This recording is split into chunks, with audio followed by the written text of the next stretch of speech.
नमस्कार, good morning. जयनिधि classes में विनोद गुप्ता आपका स्वागत करता हूं। आज हम जिस टॉपिक पर चर्चा कर रहे हैं वो टॉपिक है हमारा नारीवाद। नारीवाद एक आंदोलन है और ये नारीवादी आंदोलन का कब प्रारंभ हुआ और इस नारीवादी आंदोलन की क्या मांग है, इसके ऊपर हम डिस्कस कर रहे हैं। देखिए, नारीवाद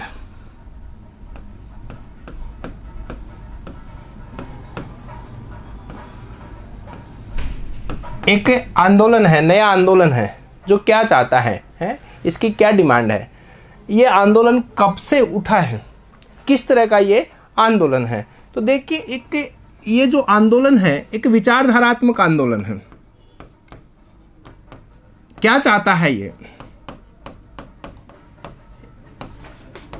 ये आंदोलन चाहता है नारियों की स्थिति में सुधार चाहता है। आंदोलन की शुरुआत कब हुई? मुख्य रूप से 1970 के पश्चात यह आंदोलन राजनीति विज्ञान का एक विषय बन गया है। अब हम बात करें कि यह आंदोलन वास्तव में है क्या, तो हमें इसके थोड़े इतिहास में जाना पड़ेगा।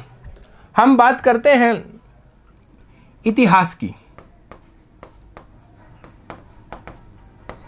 समय समय पर नारी की जो स्थिति है उसमें परिवर्तन होता रहा है।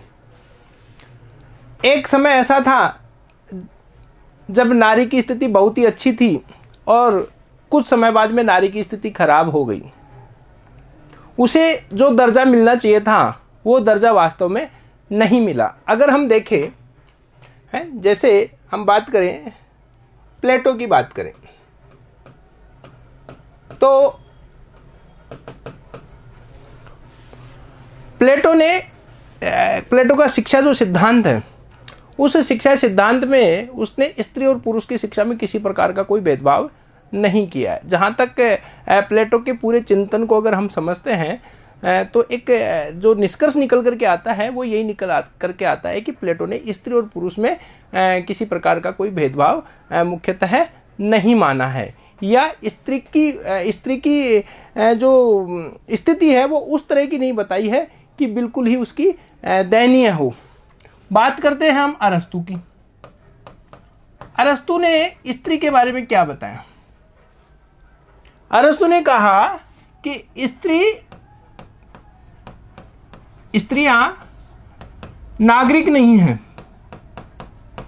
नागरिक नहीं है मतलब अरस्तु यह कहते हैं, अपना जो नागरिकता का सिद्धांत दिया था उसमें स्त्रियों को नागरिकता से वंचित कर देते हैं। मतलब समाज का तत्कालीन जो यूनानी नगर राज्य थे, उन नगर राज्यों का एक बहुत बड़ा है, अगर हम स्त्रियों की अगर संख्या लेते हैं तो कुल संख्या में से आधी संख्या मान लीजिए पुरुषों की और आधी स्त्रियों की है, तो कम से कम जो 50% जो भाग है जो स्त्रियों का है उसको इससे नागरिकता से वंचित कर देता है। और दूसरी बात, अरस्तु ने कहा था कि स्त्रियों का जो कार्य क्षेत्र है वो घर तक सीमित होना चाहिए। और तीसरी बात, इन्होंने स्त्रियों की शिक्षा की कोई बात नहीं की है। तो इस तरह से पुरुष और स्त्री के बीच में जो भेदभाव है वो अरस्तु के हमें चिंतन में दिखाई देता है। अगर हम बात करें मनुस्मृति की, तो मनुस्मृति में कहा गया है कि स्त्रियों को बाल्यावस्था में अपने पिता के अधीन, युवावस्था में अपने पति के अधीन और वृद्धावस्था में पुत्र के नियंत्रण में रहना चाहिए। तो देखिए, कहने का मतलब स्त्री की जो दशा है या स्थिति है, स्त्रियों की जो स्थिति है, मनुस्मृति में भी नियंत्रण वाली स्थिति की बात कही गई है। और कहीं ना कहीं हर स्टेज के ऊपर स्त्रियों को पुरुष के नियंत्रण के अधीन माना है। तो कहने का मतलब मनुस्मृति में भी स्त्रियों को घर की चार दीवारी तक सीमित किया है और पुरुष के नियंत्रण में माना है। अब हम बात करते हैं जैसे J.S. मिल की। J.S. मिल क्या कहते हैं? J.S. मिल पाश्चात्य जगत में, मेरा व्यक्तिगत तौर पर मानना है कि बड़े प्रगतिशील विचार इन्होंने सबसे पहले रखे थे। बहुत से सुधारात्मक बातें इन्होंने रखी थी। J.S. मिल ने अपनी जो एक किताब लिखी थी, subjection of women, subjection of women, इस किताब में जे.एस. मिल ने कहा था कि स्त्री और पुरुष का जो संबंध है वो मैत्रीपूर्ण होना चाहिए। क्या कहा था? स्त्री पुरुष का संबंध मैत्रीपूर्ण होना चाहिए, मैत्रीपूर्ण होना चाहिए। कहने का मतलब नियंत्रण का या अधीनता का नहीं, बल्कि स्त्रियों की जो स्थिति है वो पुरुष से मित्रतापूर्ण स्थिति बताई है। प्रभुत्व नहीं होना चाहिए, पुरुष का प्रभुत्व नहीं होना चाहिए स्त्री पर, बल्कि दोनों के बीच में मित्रता होनी चाहिए। और इसके अलावा जे.एस. मिल ने और क्या कहा था? जे.एस. मिल ने कहा था महिला मताधिकार की बात। जैसे पुरुषों को वोट देने का अधिकार है, वैसे ही महिलाओं को भी वोट देने का अधिकार होना चाहिए, क्योंकि महिलाओं को जो वोट देने का अधिकार है, बड़े जो हम बात करते हैं विकसित देशों की, तो विकसित देशों में भी हमारी जो 20वीं सदी है, उस 20वीं सदी में अमेरिका में, ब्रिटेन में और स्विट्जरलैंड में महिलाओं को मताधिकार मिला है। उससे पहले इन देशों में भी महिलाओं को मताधिकार नहीं था। तो जे.एस. मिल पहले विचारक थे जिन्होंने ये बात कही है कि महिलाओं को मताधिकार मिलना चाहिए या उनको भी पुरुष के समान वोट देने का अधिकार होना चाहिए। हम बात करें राजा राम मोहन राय की। राजा राम मोहन राय, राजा राम मोहन राय ने क्या कहा था? उन्होंने तो विमन महिलाओं के जो उत्थान की बात है वो कही है। नारियों को संपत्ति में और विशेष रूप से पैतृक संपत्ति में उन्हें अधिकार या हिस्सा मिलना चाहिए। जिस तरह से पुत्र को पैतृक संपत्ति में अधिकार मिलता है, वैसे ही पुत्रियों को भी मिलना चाहिए। और जिस तरह से समाज, जब राजा राम मोहन राय भारतीय राजनीतिक विचारक है, और इनसे पहले या इनके समय में समाज में नारियों की जो स्थिति थी, जो बुराइयां विद्यमान थी, जो कुप्रथाएं विद्यमान थी, वो सारी कुप्रथाओं को दूर करने के लिए राजा राम मोहन राय ने प्रयास किए। जैसे सती प्रथा पर इन्होंने रोक लगाई लॉर्ड विलियम बेंटिंक के प्रयासों, बेंटिंक के माध्यम से, जो गवर्नर जनरल थे 1829 में तत्कालीन भारत के। तो कहने का मतलब यह है कि जो स्त्रियों की जो स्थिति थी वो समय समय के ऊपर अलग अलग तरीके से रही है, और अलग अलग विद्वानों के अलग अलग दृष्टिकोण रहे हैं। तो अब इनकी जो स्थिति थी उस स्थिति, खराब स्थिति, दयनीय स्थिति या पुरुष के नियंत्रण वाली जो स्थिति है, उस स्थिति से छुटकारा पाने के लिए नारीवादी आंदोलन का उदय हुआ। अब नारीवादी जो आंदोलन है, वो नारीवादी आंदोलन की बात अगर सबसे पहले की है तो वो विचारक हैं, वो नाम है मेरी वॉलस्टोनक्राफ्ट। मेरी वॉलस्टोनक्राफ्ट।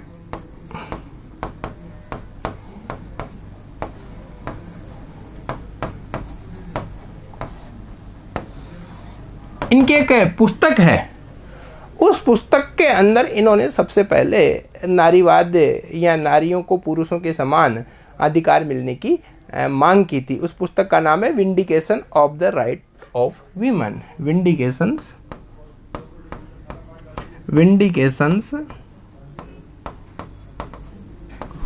ऑफ द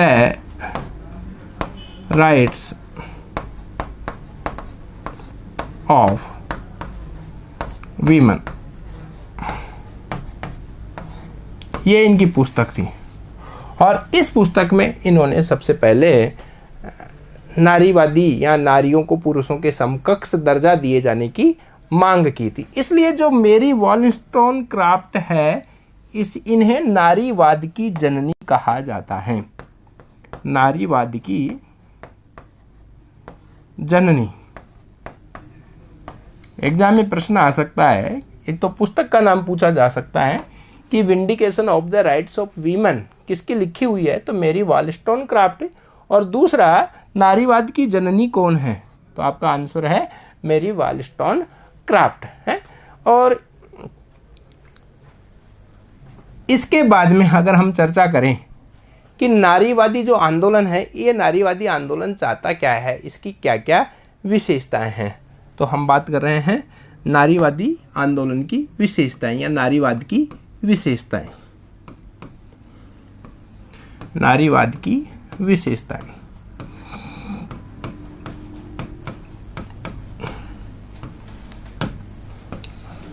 नारीवादी जो आंदोलन है वो मुख्यतः एक ही इसकी मांग है कि जो राजनीतिक, सामाजिक और आर्थिक अधिकार पुरुषों को मिले हुए हैं वो ही अधिकार महिलाओं को भी मिलने चाहिए, यानी पुरुषों के समकक्ष दर्जा चाहते हैं। यद्यपि नारीवाद की अलग अलग धाराएं हैं तो अलग अलग धाराओं में नारीवाद जो आंदोलन है उसकी अलग अलग बातें हैं, लेकिन मुख्यतः अगर है इसका जो बेसिक बात है वो यही है। नारीवादी आंदोलन है, इसकी क्या क्या विशेषताएं हैं?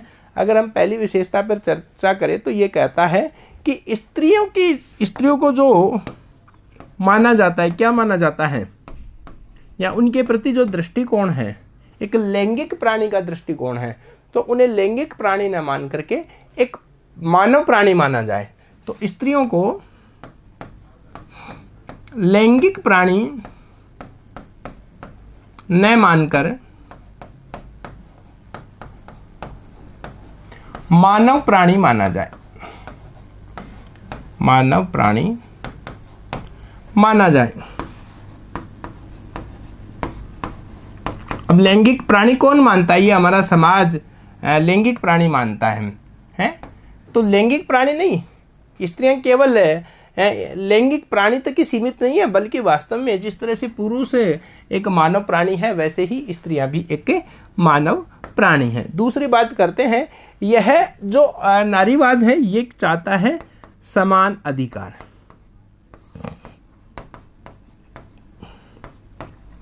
समान अधिकारों की मांग करता है। किसके समान अधिकार मांगता है? ये पुरुष के समान अधिकार मांगता है, और जिस तरह से पुरुष को अवसर मिलते हैं उसी प्रकार से समान अवसर चाहता है। अक्सर समाज में होता क्या है कि जो पुरुष वर्ग है उसको तो आगे बढ़ने के या विकास के ज़्यादा अवसर उपलब्ध करवा दिए जाते हैं, या ऐसा माहौल या वातावरण पैदा कर दिया जाता है कि वो अपने व्यक्तित्व का उच्चतम विकास कर सके, लेकिन अक्सर महिलाओं के लिए या नारियों के लिए ये अवसर उपलब्ध नहीं हो पाते हैं। तो ये आंदोलन यही मांग करता है कि पुरुषों के समान हमें अधिकार मिले और पुरुषों के समान हमें अवसर मिले। तीसरी जो इसकी मांग है वो मांग है पितृ प्रधान समाज का विरोध। पितृ प्रधान समाज का विरोध, यानी समाज को क्या बना रखा है? पितृ प्रधान समाज के स्थान पर ये जो आंदोलन है वो ये चाहता है कि ये पितृ प्रधान समाज का विरोध हो। हालांकि ये जो नारीवाद और नारीवाद में जो सामान्य अगर हम नारीवाद की बात करें तो वो ये नहीं चाहता कि मात्र सत्तात्मक समाज हो। यद्यपि जो उग्र नारीवादी हैं वो ये चाहते हैं कि मात्र सत्तात्मक समाज की स्थापना हो, क्योंकि पितृ प्रधान समाज से छुटकारा पाने का तरीका है मातृ प्रधान समाज। लेकिन सामान्यतः जो उदारवादी, जो नारीवादी जो विचारक हैं जिनकी हम चर्चा करेंगे, वो ये चाहते हैं कि पितृ प्रधान समाज जिसमें केवल पिता का ही नाम आगे चलता है उसका विरोध करता है। और नेक्स्ट जो बात है ये चाहता है कि परिवार नामक संस्था का विरोध। परिवार नामक संस्था का विरोध। अब परिवार क्या है? ये जो नारीवाद है वो इसको जिम्मेदार ठहराता है। किसको जिम्मेदार ठहराता है? अपनी दशा के लिए परिवार को जिम्मेदार ठहराता है। क्यों? क्योंकि पारिवारिक जो दायरा है या परिवार का जो दायरा है उस दायरे के कारण से या उसके जो पारिवारिक जो दायित्व है उन दायित्वों के कारण से महिला इस स्थिति के लिए जिम्मेदार है। तो ये परिवार नामक संस्था का ही विरोध करता है कि अगर परिवार नामक संस्था नहीं होगी तो ये प्रॉब्लम ही नहीं आएगी। और इसके अलावा सबसे जो बड़ी बात है वो ये कहता है कि इन सब समस्याओं का समाधान हो सकता है यदि आर्थिक दृष्टि से महिला को संपन्न बनाया जाए। महिला को संपन्न बनाना, अगर आर्थिक दृष्टि से संपन्न होगी तो स्वतः ही पुरुषों के समान उन्हें ये सारे अधिकार, सारे अवसर प्राप्त होने लग जाएंगे। तो इस तरह जो नारीवादी आंदोलन है वो उसकी प्रमुख विशेषताएं हैं कि वो स्त्रियों को एक लैंगिक प्राणी न मान करके मानव प्राणी मानती है, पुरुषों के समान अधिकारों की और अवसरों की मांग करता है, पितृ प्रधान समाज का विरोध करती है, परिवार नामक संस्था का विरोध करती है और आर्थिक दृष्टि से ये चाहती है कि महिलाओं को स्वावलंबी या आत्मनिर्भर बनाया जाए। ये नारीवादी आंदोलन की प्रमुख विशेषता है। अब हम आगे चर्चा करते हैं। नारीवादी आंदोलन से जुड़े हुए कुछ विद्वान हैं और उनकी पुस्तकों के बारे में अक्सर प्रश्न पूछ लिया जाता है। तो एक ही जगह हम देख लेते हैं कि नारीवादी आंदोलन से जुड़े हुए कौन कौन हैं और उनकी पुस्तकें कौन कौन है। सबसे पहले अगर हम बात करें तो जो पहला ही नाम आता है वो नाम आता है मेरी वॉलस्टोनक्रॉफ्ट।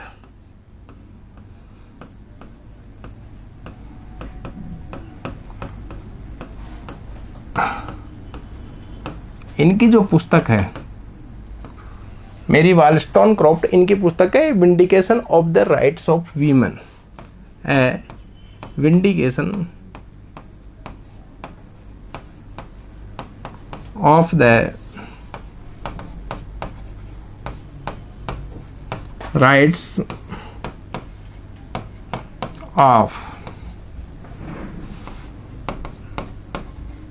वीमेन, ये इनकी पुस्तक है। दूसरा जो महत्वपूर्ण नाम है वो आता है सिमोन डी बुओवर। सिमोन डी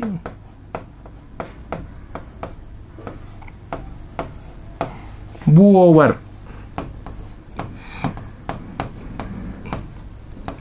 इनकी किताब है the second sex, the second sex. तीसरा जो नाम आता है वो नाम आता है फायरस्टोन का, सुला स्मिथ फायरस्टोन, सुला स्मिथ फायरस्टोन।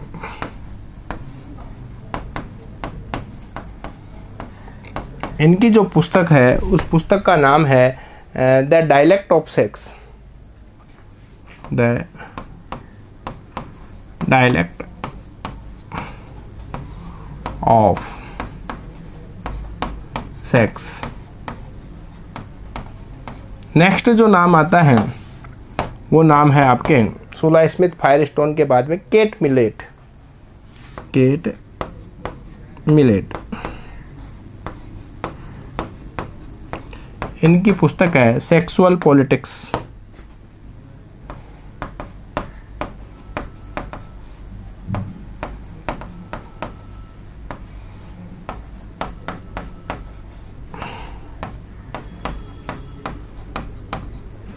नेक्स्ट जो नाम है वो नाम है केट मिलेट के बाद में पैटमैन।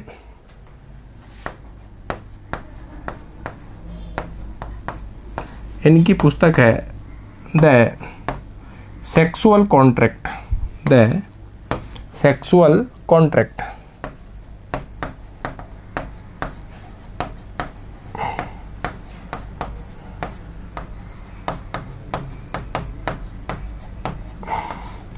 नेक्स्ट जो अगला नाम है जो नारीवाद से जुड़े हुए हैं वो अगला नाम है आपका जर्मेन ग्रीर।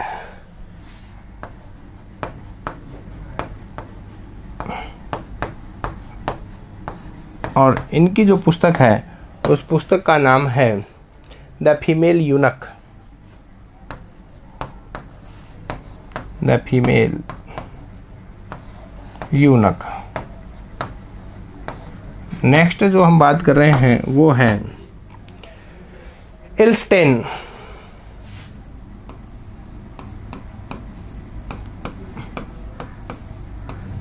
इनकी पुस्तक है public man private women, public man private women. Next हम बात कर रहे हैं बेटी फ्रीडन।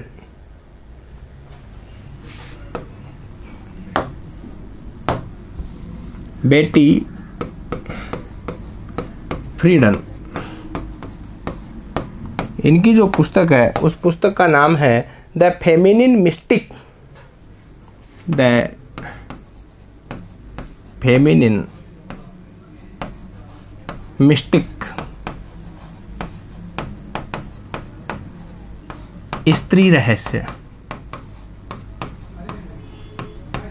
तो यहाँ मैंने कुछ पुस्तकों के नाम लिखे हैं कौन कौन सी पुस्तकें हैं। Mary Wollstonecraft a vindication of the rights of women, दूसरी पुस्तक है सिमोन डी बुओवियर की the second sex, Shulamith Firestone की है the dialectic of sex, Kate Millett की है सेक्सुअल पॉलिटिक्स, पैटमैन की है the sexual contract, Germaine Greer की है द फीमेल यूनिक, और इसके बाद में इल्स्टेन की है पब्लिक मैन प्राइवेट वीमन, बेटी फ्रीडन की है द फेमिनिन मिस्टिक, स्त्री रहस्य।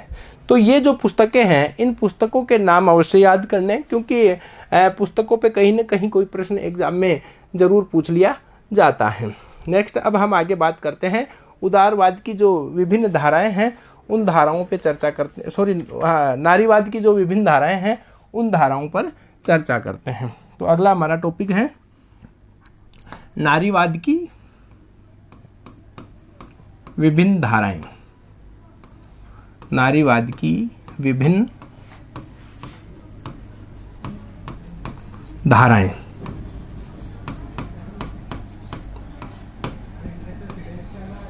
कौन कौन सी धाराएं हैं जिन पर हम विचार कर रहे हैं? उदारवादी धारा है, उग्रवादी धारा है या समाजवादी धारा है उग्रवादी धारा है, पर्यावरणवादी धारा है सांस्कृतिक धारा है। तो ये कुछ धाराएं हैं जिनके ऊपर हम चर्चा कर रहे हैं। सबसे पहले हम बात करेंगे उदारवादी नारीवाद। पहला हमारा सरोकार है उदारवादी नारीवाद। देखिए उदारवादी नारीवाद जो है, सीधी सी बात है, क्योंकि जहां उदारवाद शब्द लिखा हुआ आ गया वहीं क्लियर हो जाता है कि ये नारीवाद का उग्र रूप नहीं है। ये नारीवादी आंदोलन, नारीवादी जो आंदोलन है, इसकी जो डिमांड है वो बड़ी उग्र डिमांड ना होकर के ये यही चाहते हैं कि जिस तरह से पुरुषों को सामाजिक, आर्थिक और राजनीतिक अधिकार मिले हुए हैं उसी तरह से नारियों को भी मिलने चाहिए। कहने का मतलब ये जो उदारवादी नारीवाद है, अब देखिए दो वर्ग है, एक पुरुष वर्ग है एक स्त्री वर्ग है। तो ये पुरुष वर्ग के खिलाफ नहीं है, पुरुषों का विरोध नहीं करती है। पुरुष ये चाहती है कि जो इनके पास में है सामाजिक, आर्थिक और राजनीतिक अधिकार वो हमको भी मिले। इनको पुरुषों से कोई आपत्ति नहीं है। ये चाहते हैं, मतलब ये जो विचारधारा है ये मानती है कि अगर कोई महिला घर से बाहर निकल करके किसी तरह की कोई नौकरी करना चाहती है या कोई कार्य करना चाहती है तो समाज को उसे स्वीकृति दे देनी चाहिए। तो यह जो आंदोलन है उदारवादी जो नारीवाद है ये स्त्री पुरुष समानता से जुड़ा हुआ है और ये मानता है कि जैसे स्त्री पुरुषों के पास में योग्यता होती है, बुद्धि होती है, विवेक होता है, उसी प्रकार से महिला के पास भी विवेक और बुद्धि होती है। वो किसी भी क्षेत्र में पुरुषों से किसी भी रूप में कम नहीं है। तो इसकी क्या क्या विशेषताएं हैं इस पर हम चर्चा करते हैं। पहली जो विशेषता है वो यह है कि यह है वो स्त्रियों को एक मानव प्राणी मानता है। स्त्रियों को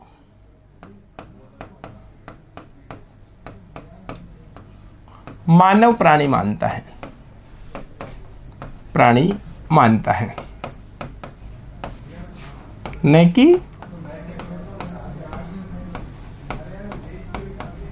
कि लैंगिक प्राणी।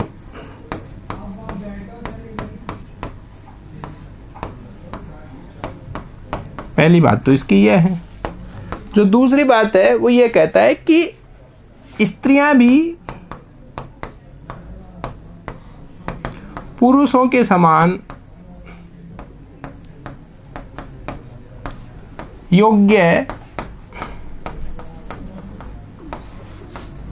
व विवेकशील होती है। यानी जो विवेक और जो योग्यता पुरुष में होती है सेम योग्यता महिला में भी या स्त्रियों में भी होती है। तीसरे ये बात करता है कि स्त्रियों को सामाजिक आर्थिक व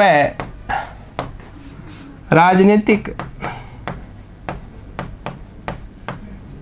अधिकार मिले। कैसे? जैसा पुरुषों को मिला हुआ है उसी रूप में मिले। नेक्स्ट इसकी बात है कि विवाह करने या न करने, विवाह करने या न करने की स्वतंत्रता हो।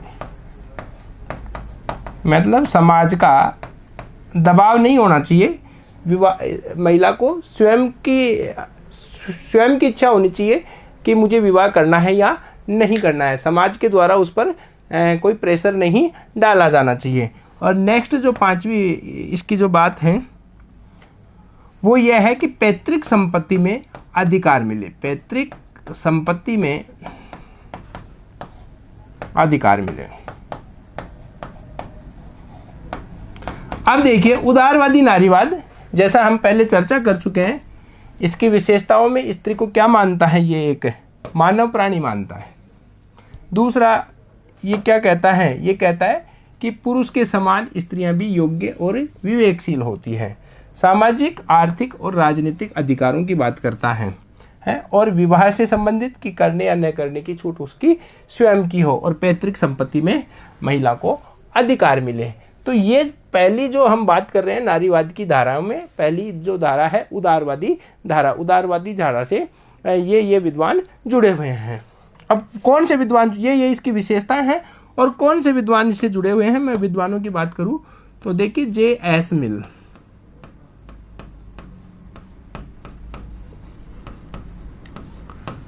जॉन लॉक, मेरी वॉलस्टोनक्राफ्ट, मेरी वॉलस्टोनक्राफ्ट,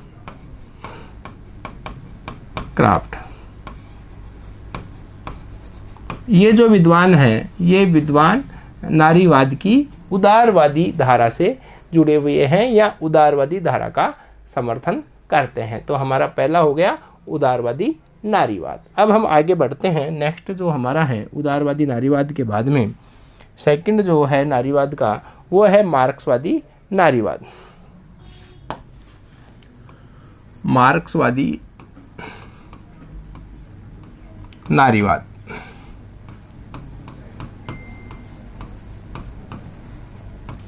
आप इसको दूसरा नाम भी दे सकते हैं और वो दूसरा नाम है समाजवादी नारीवाद। समाजवादी नारीवाद, मार्क्सवादी नारीवाद बोल दीजिए या समाजवादी नारीवाद बोल दीजिए। है इसके जो समर्थक हैं इस धारा के वो है कार्ल मार्क्स। कार्ल मार्क्स,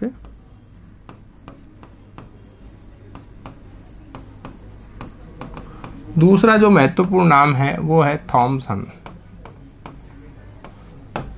बेटी फ्रीडन,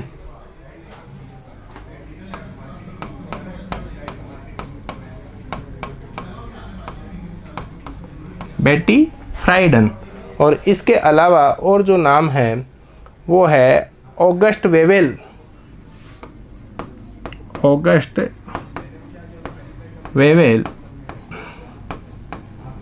और विलियम थॉमस, विलियम थॉमस, ये इसके प्रमुख विद्वान हैं। अब ये जो मार्क्सवादी नारीवाद है, चूंकि ये मार्क्स की विचारधारा पर अगर हम गौर करें तो समझ में आ जाता है।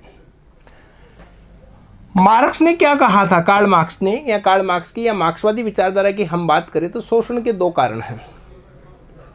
समाज की बात कर रहा हूं मैं पहले कि मार्क्स ने पूंजीवादी शोषण का जो जैसे उन्होंने कहा था समाज में दो वर्ग हैं, एक पूंजीपति वर्ग है और दूसरा सर्वहारा वर्ग है। तो सर्वहारा वर्ग का शोषण हो रहा है, तो ये शोषण क्यों हो रहा है? इसके लिए वो दो चीज़ों को जिम्मेदार ठहराते हैं। पहला जिम्मेदार ठहराते हैं पूंजीवादी व्यवस्था को, और दूसरा वो जिम्मेदार ठहराते हैं निजी संपत्ति को, निजी संपत्ति को। बोले शोषण के लिए ये दो जिम्मेदार हैं।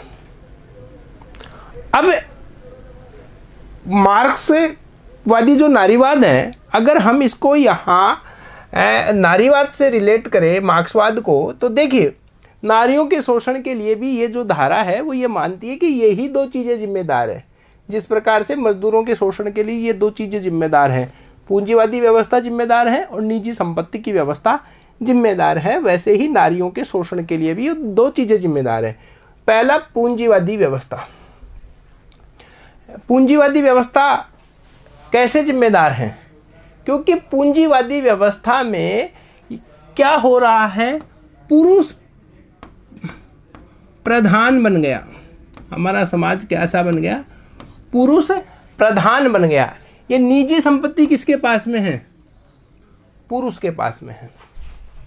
यानी पुरुष जब ये जो पूंजीवादी व्यवस्था है, उस पूंजीवादी व्यवस्था में पुरुष के पास में निजी संपत्ति है, महिला के पास में कुछ भी नहीं है। तो समाज किस रूप में परिवर्तित हो गया?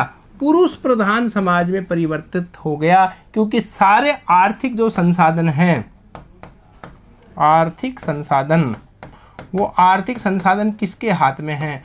वो आर्थिक संसाधन पुरुष के हाथ में हैं। और जिस तरह से पूंजीवादी व्यवस्था में जिसके पास निजी संपत्ति होती है या आर्थिक संसाधन होते हैं वो दूसरे वर्ग का शोषण करता है, वैसे ही हमारी जो सामाजिक या पारिवारिक व्यवस्था है, उस पारिवारिक व्यवस्था में पुरुष के हाथ में आर्थिक संसाधन होने के कारण से वो उसी प्रकार से महिलाओं का शोषण करता है जिस प्रकार से पूंजीवाद में बुर्जुआ वर्ग सर्वहारा वर्ग का शोषण करता है। तो अब देखिए यहाँ पर ये जो मार्क्सवादी जो नारीवाद है वो क्या कहना चाहता है? मार्क्सवादी नारीवाद यही कहना चाहता है कि नंबर 1, महिलाओं या नारियों के शोषण के लिए, महिलाओं के शोषण के लिए, महिलाओं के शोषण के लिए पूंजीवादी व्यवस्था जिम्मेदार है। पूंजीवाद जिम्मेदार है, पहली बात तो ये कहते हैं। अब दूसरी बात क्या कहते हैं ये? अब पूंजीवाद में क्या होता है? पूंजीवाद में निजी संपत्ति, निजी संपत्ति, या हम इसको यूं कहें, संपत्ति पर पुरुष का आधिपत्य, पुरुष वर्ग का आधिपत्य है। पुरुषों का आधिपत्य होने के कारण से स्त्रियों का शोषण होता है। तीसरा, पूंजीवादी व्यवस्था और किसको जिम्मेदार ठहराती है? परिवार नामक संस्था को जिम्मेदार ठहराती है। परिवार नामक संस्था जिम्मेदार है।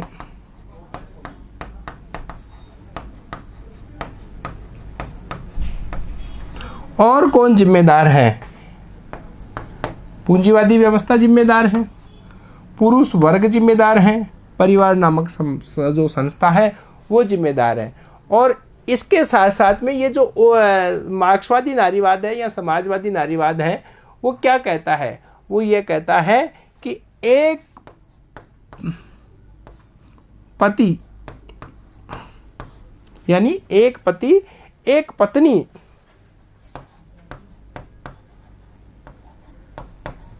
प्रथा का विरोध करता है।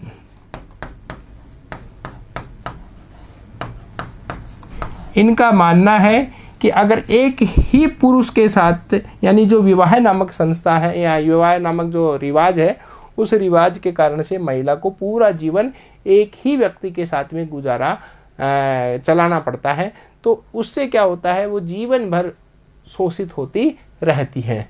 तो मार्क्सवादी जो नारीवाद है या जो समाजवादी नारीवाद है, ये क्या कहना चाहता है कि महिलाओं के शोषण के लिए पूंजीवादी व्यवस्था जिम्मेदार है, पुरुष वर्ग का आधिपत्य जो है संपत्ति के ऊपर वो जिम्मेदार है, परिवार नामक संस्था जिम्मेदार है, और एक पति एक पत्नी प्रथा जो है वो व्यवस्था इसके लिए उत्तरदायी है। तो इस तरह से आपकी दो धाराएं हो गई, एक उदारवादी धारा और जो दूसरी धारा है वो है मार्क्सवादी धारा। अब हम बात करते हैं तीसरी धारा, जिसका नाम है क्रांतिकारी धारा या आमूलचूल परिवर्तनवादी धारा। क्रांतिकारी धारा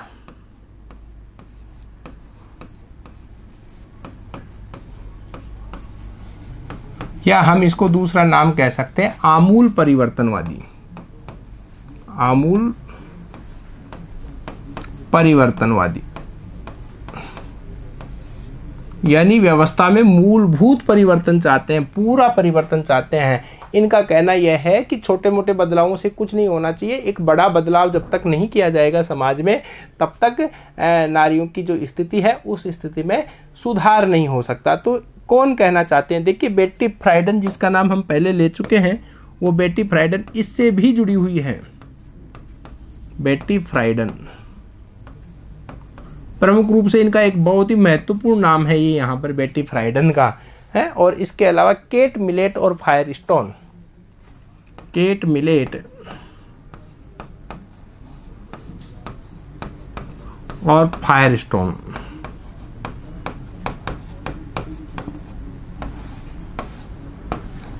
ये क्रांतिकारी धारा या आमूल परिवर्तनवादी धारा से जुड़े हुए हैं।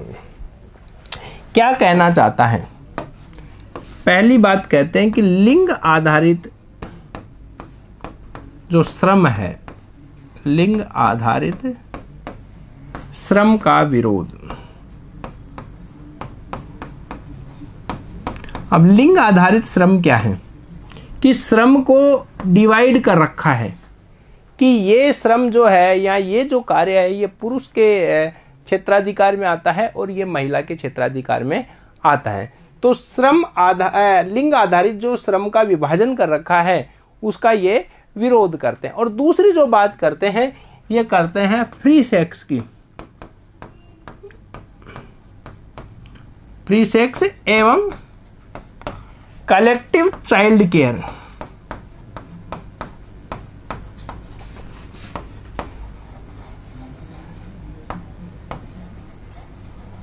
अब देखिए यहां पर ये दो बात हो गई, फ्री सेक्स की बात कर रहे हैं और कलेक्टिव चाइल्ड केयर की बात कर रहे हैं कि बच्चों की जो देखभाल की जो जिम्मेदारी महिलाओं के ऊपर होती है, तो फ्री सेक्स की व्यवस्था अगर समाज में होगी तो बच्चों की देखभाल का दायित्व भी कलेक्टिव होगा, यानी सामूहिक रूप से होगा, समाज का दायित्व होगा, किसी एक महिला का दायित्व नहीं होगा। तो पहली बात कहते हैं लिंग आधारित श्रम का विरोध और दूसरी फ्री सेक्स और कलेक्टिव चाइल्ड केयर की बात कहते हैं।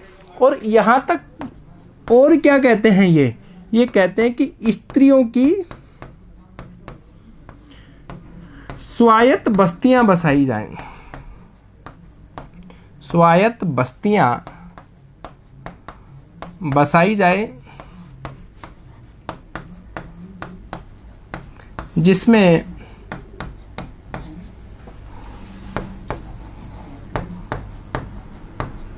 पुरुषों का स्थान ना हो। देखिए अब देखिए इनके जो विचार है क्रांतिकारी विचार है, और आपको ये जो इनकी जो विशेषताएं हैं इन विशेषताओं को देखने के बाद में स्वतः समझ में आ गया कि ये किस तरह की बात कर रहे हैं। ये कहते हैं कि स्त्रियों की स्वायत्त बस्तियां बसाई जाए जिसमें पुरुषों का कोई स्थान नहीं है। तो प्रॉब्लम ये आती है कि फिर मानव जाति आगे किस प्रकार से बढ़ेगी। तो ये क्या कहते हैं कि पुरुष उन बस्तियों में केवल संतानोत्पत्ति के कार्य के लिए आए और लेकिन उनमें स्थायी रूप से निवास नहीं करे। इससे क्या होगा कि महिलाओं को पूर्ण स्वतंत्रता मिलेगी। तो इस तरह से ये जो क्रांतिकारी धारा या आमूल परिवर्तनवादी जो विचारक है बेटी फ्राइडन, जिनमें महत्वपूर्ण नाम है, हालांकि ये जो मार्क्सवादी धारा है उससे में भी जुड़ी हुई है, शोषण के लिए जिम्मेदार ठहराती है, लेकिन मुख्य रूप से ये क्रांतिकारी धारा से जुड़ी हुई है।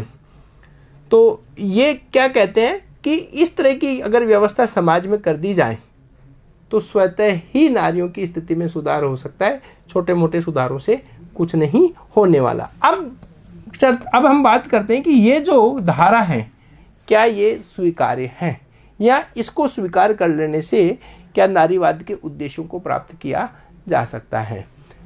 तो विश्लेषण करने के बाद में अगर निष्कर्ष निकलता है तो वास्तव में ये जो धारा है वो स्वीकार्य नहीं है। अगर हम इसकी समीक्षा करें तो क्या रिजल्ट निकल करके आता है कि ये जो धारा है या इस धारा के जो विचार हैं वो वर्तमान समाज में स्वीकार्य नहीं हो सकते, क्योंकि इससे समाज में व्यवस्था नहीं बनेगी बल्कि अराजकता की स्थिति उत्पन्न हो जाएगी।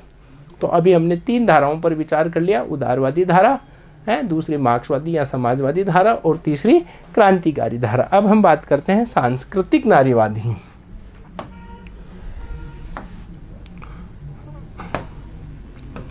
सांस्कृतिक नारीवाद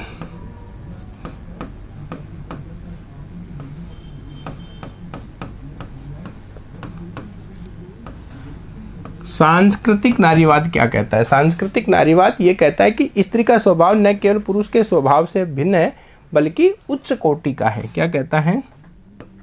स्त्री का स्वभाव न केवल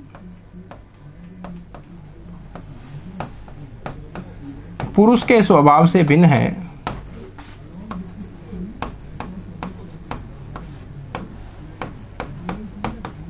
न केवल पुरुष के स्वभाव से भिन्न है बल्कि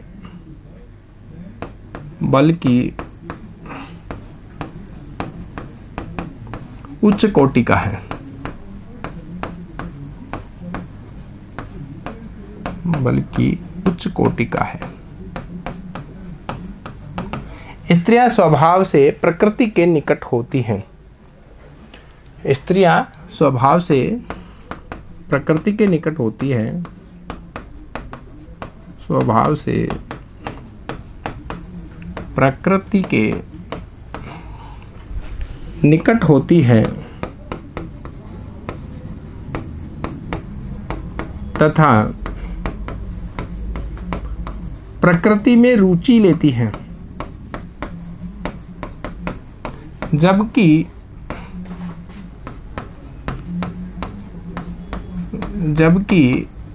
पुरुष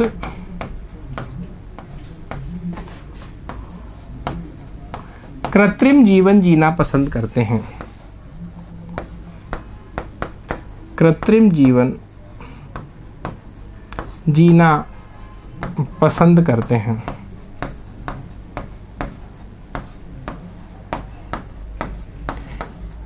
देखिए क्या कहना चाहता है ये धारा, ये यह कहना चाहती है कि पुरुष स्वभाव से भिन्न होता है, मतलब स्त्रियों का जो स्वभाव होता है वो पुरुष के स्वभाव से भिन्न होता है, और स्त्रियां जो होती है वो प्रकृति में रुचि लेती है, जबकि पुरुष का जो स्वभाव होता है या पुरुष कृत्रिम जीवन जीना पसंद करता है। अर्थात पुरुष क्या करते हैं, आता है पुरुष सभी वस्तुओं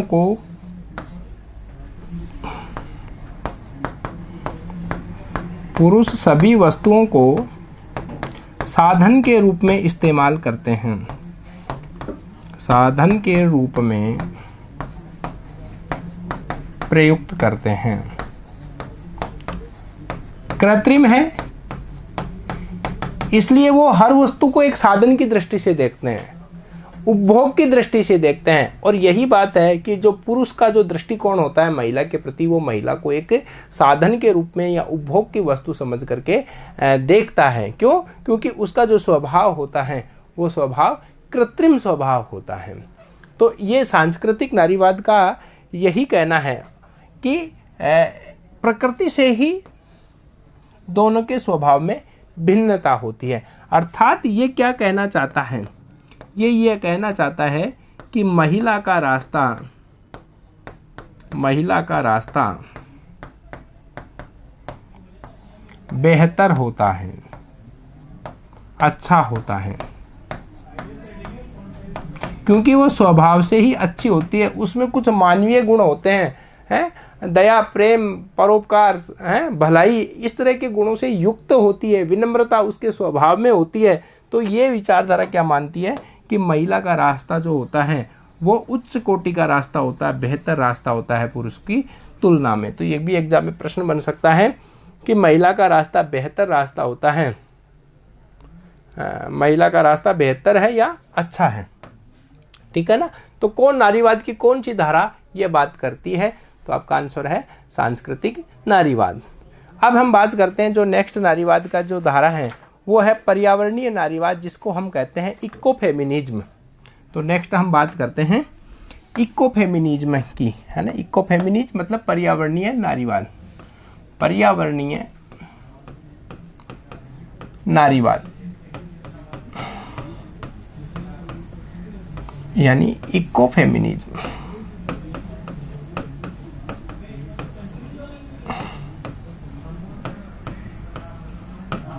इकोफेमिनिज्म क्या कहता है? इकोफेमिनिज्म ये कहता है कि लिंग मूलक जो विषमता को मनुष्य व प्रकृति के रूप में देखता है।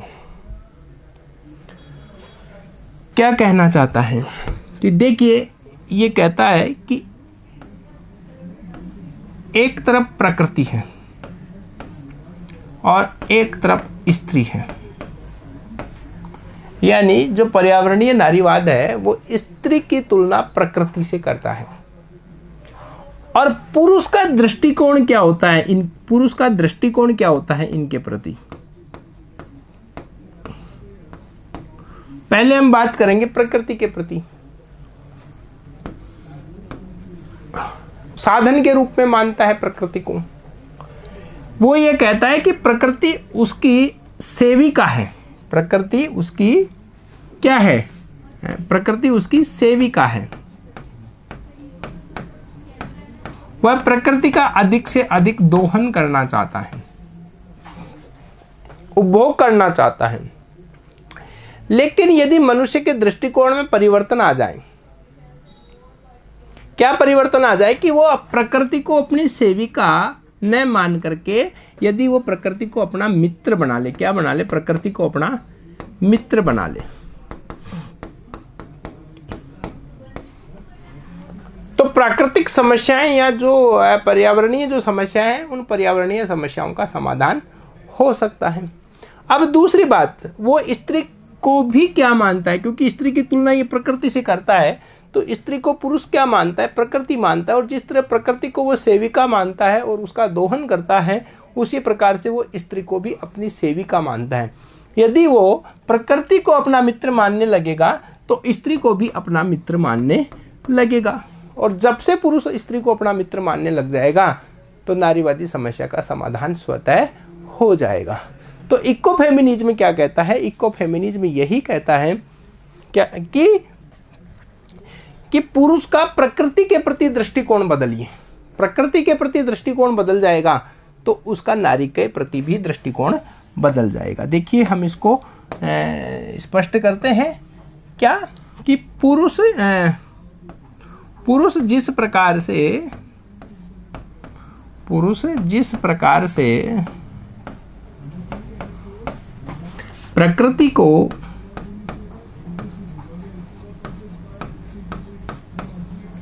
अपनी सेविका समझकर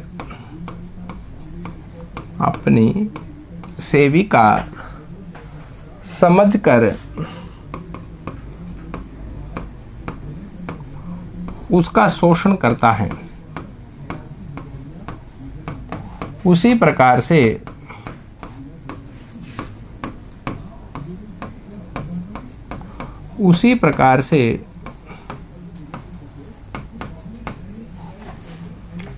स्त्री को भी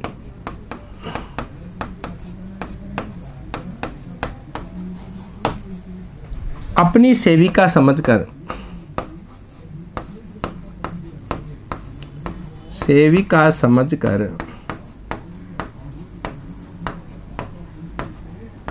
उसका शोषण करता है।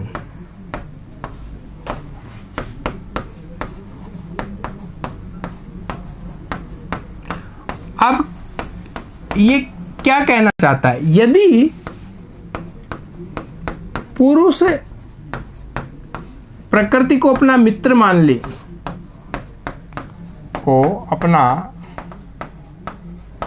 मित्र मान ले तो पर्यावरणीय समस्या का समाधान हो सकता है। उसी प्रकार स्त्री को भी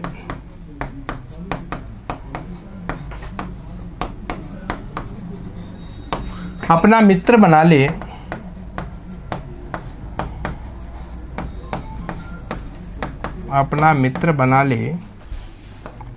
तो नारीवादी समस्या का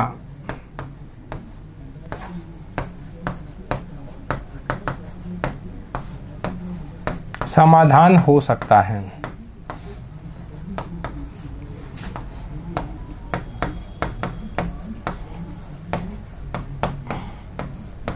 तो देखिए ये वाली जो बात है, क्या कहना चाहता है ये? यही कहना चाहता है कि जिस प्रकार से प्रकृति को अपनी सेविका मान करके उसका शोषण करता है, उसी तरह से वो स्त्री का भी शोषण करता है। यदि वो प्रकृति को अपना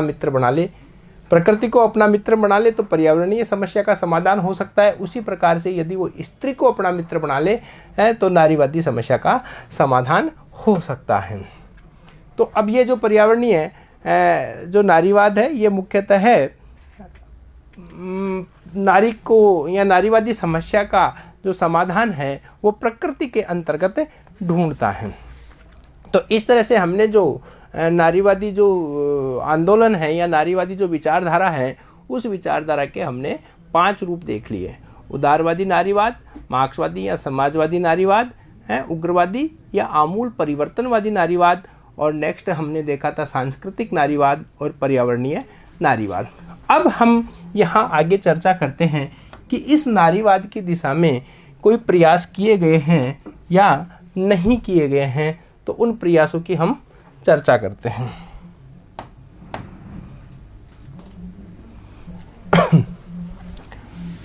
तो नारीवाद की दिशा में किए गए प्रयास, नारीवाद की दिशा में किए गए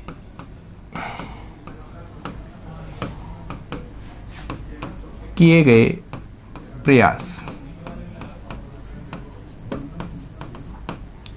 क्या प्रयास किए गए हैं? देखिए सबसे पहले हम संयुक्त राष्ट्र संघ की महासभा की बात करें तो संयुक्त राष्ट्र संघ की महासभा ने अंतर्राष्ट्रीय महिला वर्ष घोषित किया था। तो एक ये आपके फैक्ट है जो एग्जाम में आ सकता है। यूएनओ की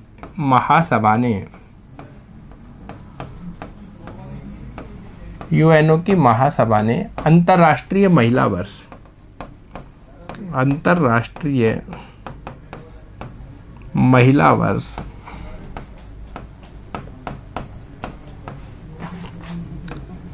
कब घोषित किया?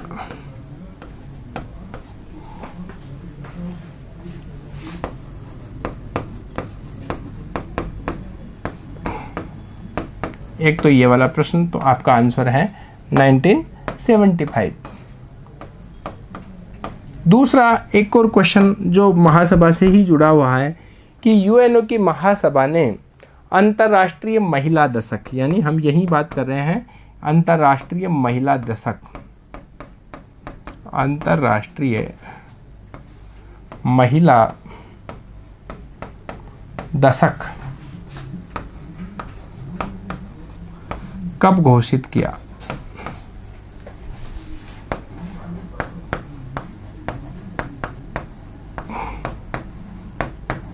तो इसका जो आंसर है आपका 1975 से 1985 तक का जो समय था, 1975 से 1985 तक का जो समय था 10 वर्ष का, उसको अंतर्राष्ट्रीय महिला दशक के रूप में घोषित किया गया है।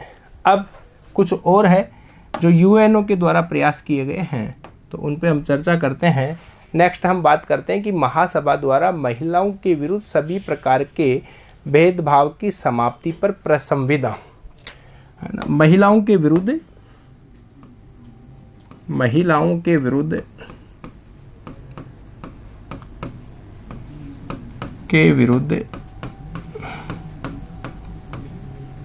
सभी प्रकार के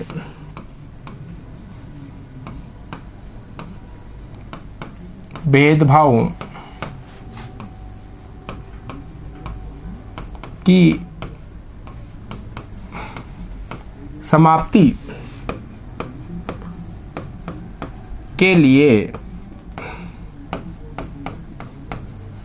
अंतर्राष्ट्रीय प्रेस संविदा। बहुत ही इंपॉर्टेंट क्वेश्चन है जो एग्जाम में पूछा जा सकता है कि महिलाओं के विरुद्ध सभी प्रकार के भेदभावों की समाप्ति के लिए अंतर्राष्ट्रीय जो प्रेस संविदा है वो कब की गई थी। तो इसमें देखिए दो चीज़ आपको याद रखनी है। एक तो आपको याद रखनी है कि ये प्रेस संविदा कब स्वीकृत की गई थी और दूसरी कब लागू की गई थी। तो इसको जो स्वीकृत किया गया था, स्वीकृति जो दी गई थी वो डेट है आपकी 18 दिसंबर 1979। 18 दिसंबर 1979। और इसके जो लागू की गई थी ये, तो लागू करने का जो समय था वो था 1981 में, 3 दिसंबर 1981। 3 दिसंबर 1981। तो ये जो दो डेट है डेटा के रूप में वो याद रखनी है कि महिलाओं के विरुद्ध सभी प्रकार के भेदभावों की समाप्ति के लिए अंतर्राष्ट्रीय प्रेस संविदा कब स्वीकार की गई थी। तो स्वीकार करने वाली तिथि थी 18 दिसंबर 1979 और दूसरी इसको जो लागू किया गया था इस प्रेस संविदा को, ये लागू की गई थी 3 दिसंबर 1981। इसमें ये जो प्रेस संविदा थी, इस प्रेस संविदा में क्या है, एक अनुच्छेद है और 30 एक प्रस्तावना है और 30 अनुच्छेद हैं। एक तो इसमें प्रस्तावना है और 30 इसमें अनुच्छेद है। तो ये भी ध्यान रखिएगा कि इस अंतर्राष्ट्रीय प्रेस संविदा में एक प्रस्तावना और कुल 30 अनुच्छेदों को शामिल किया गया। अब यहाँ एक और चीज़ ध्यान में रखिएगा कि अक्सर इंटरनेशनल पॉलिटिक्स में एक प्रश्न आता है कि सिविल एवं राजनीतिक अधिकारों के लिए अंतर्राष्ट्रीय प्रेस संविदा कब की गई थी। तो मिलता जुलता सा प्रश्न है कि सिविल एवं राजनीतिक अधिकारों के लिए अंतर्राष्ट्रीय प्रेस संविदा कब की गई थी। तो मैं उसका भी यहाँ जिक्र कर देता हूँ ताकि आपको कोई कन्फ्यूजन ना हो। तो दूसरी देखिए, दूसरी हम बात कर रहे हैं सिविल व राजनीतिक अधिकारों के लिए, सिविल व राजनीतिक अधिकारों के लिए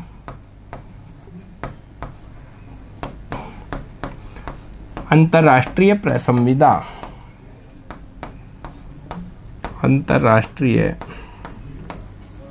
प्रेस संविदा, इसमें भी आपको दो चीजें ध्यान रखनी होगी। ये महिलाओं के विरुद्ध सभी प्रकार के भेदभावों की समाप्ति के लिए अंतर्राष्ट्रीय प्रेस संविदा है और ये जो दूसरी वाली प्रेस संविदा है वो सिविल व राजनीतिक अधिकारों के लिए अंतर्राष्ट्रीय प्रेस संविदा है और ये दिसंबर 1966 में स्वीकृत हुई थी, है ना। इसको जो स्वीकृति मिली थी वो दिसंबर 1966 में मिली थी और लागू जो हुई थी ये 1976 में लागू हुई थी, 23 मार्च 1976 को, 23 मार्च 1976 को। तो देखिए अपन यहाँ यूएनओ की बात कर रहे हैं तो यूएनओ ने एक तो अंतर्राष्ट्रीय महिला वर्ष 1975 को घोषित किया, दूसरा अंतर्राष्ट्रीय महिला दशक 1975 से 85 तक का जो समय था वो था। तीसरी हम बात कर रहे हैं कि महिलाओं के विरुद्ध सभी प्रकार के भेदभावों की समाप्ति, बहुत ही इंपॉर्टेंट क्वेश्चन है ना। और ये कब स्वीकृति हुई थी इसको 18 दिसंबर 1979 को और ये लागू कब हुई थी 3 दिसंबर 1981 को। और सिविल व राजनीतिक अधिकारों के लिए अंतर्राष्ट्रीय प्रेस संविदा, इसकी स्वीकृति दिसंबर 1966 में और इसको लागू किया गया था 23 मार्च 1976 है, 23 मार्च 1976 को। नेक्स्ट हम बात करते हैं कि विश्व स्तर पर महिलाओं के कुछ सम्मेलन आयोजित किए गए हैं और वो सम्मेलन कब आयोजित किए गए हैं इस पे भी प्रश्न बनता है। तो विश्व महिला सम्मेलन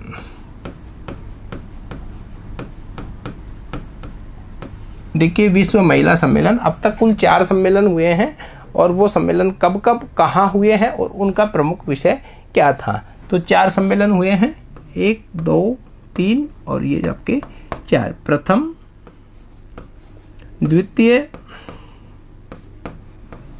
तृतीय और चतुर्थ। ये आपके हो गए 4 सम्मेलन। कब कब हुए थे इनका जो समय है 1975, 1980, 1995 और चौथा भी 1995। कहाँ कहाँ हुए थे, इससे संबंधित प्रश्न आ सकता है। मैक्सिको, कोपेनहेगन, मैक्सिको, कोपेनहेगन,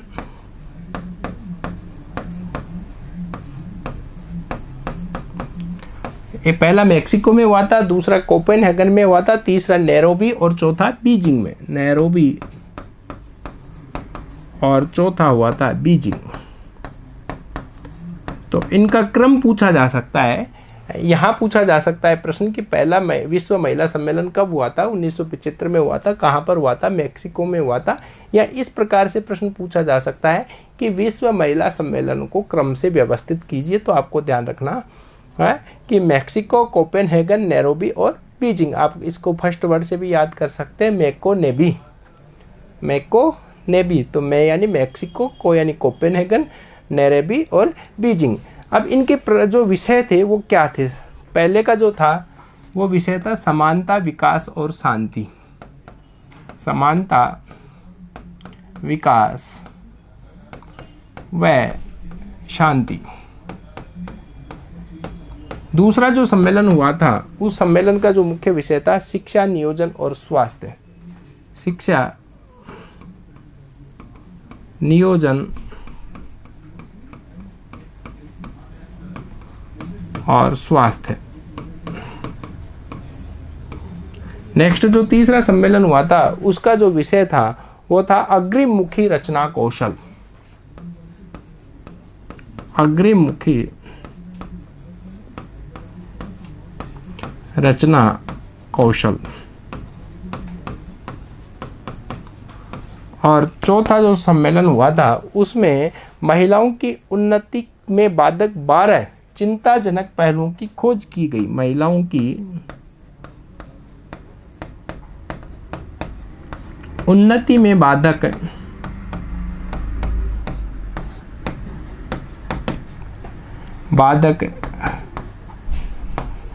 12 चिंताजनक पहलुओं की खोज की गई।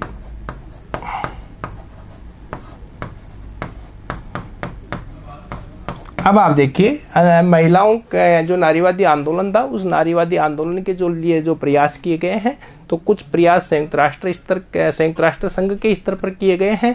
विश्व स्तर के ऊपर देखिए ये 4 सम्मेलन आयोजित किए गए हैं और इन 4 सम्मेलनों को जरूर याद कीजिएगा। पहला सम्मेलन मैक्सिको, कोपेनहेगन, नैरोबी और बीजिंग, इनका जो क्रम है ये क्रम भी अवश्य याद कीजिएगा। इससे संबंधित कोई न कोई प्रश्न एग्जाम में अवश्य पूछा जा सकता है। अब हमारा जो ये टॉपिक था नारीवाद, ये नारीवादी टॉपिक आपका कंप्लीट होता है। एक बार हम दोबारा से विचार करते हैं कि नारीवादी जो आंदोलन था ये वास्तव में क्या चाहता है। ये पुरुषों के समान राजनीतिक, सामाजिक और आर्थिक अधिकार चाहते हैं। इनकी जो विभिन्न धाराएं हैं उन धाराओं में जो उदारवादी धारा है वो उदारवादी धारा आज के परिप्रेक्ष्य में स्वीकार्य है। बाकी जो आपके आमूल परिवर्तनवादी और क्रांतिकारी धारा जो है वो वर्तमान समय में स्वीकार्य नहीं है। इस तरह से आपका ये नारीवाद का टॉपिक कंप्लीट हुआ। धन्यवाद।